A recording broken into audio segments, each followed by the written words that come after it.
الخير ومساء الخير. على حسب الوقت اللي انتوا بتشوفونا فيه. هعمل لكم افضل طبق للهايكر. اقول لكم على الطبق الحلو. بعديها الطبق المالح.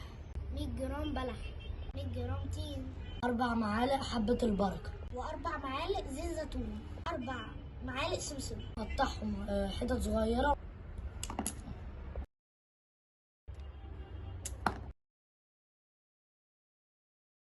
محمد انا مش بعرف افتح دي، افتحها لي. حط قد ايه يا يوسف؟ معلقتين او 3. مش قلت 4؟ لا نسيت.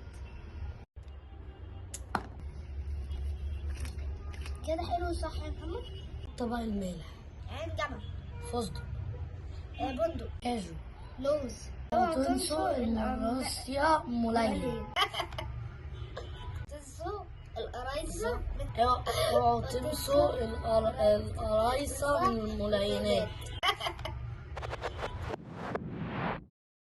استنونا في الحلقة الجاية، هشرح لكم ترتيب الشنطة للبنات والولاد.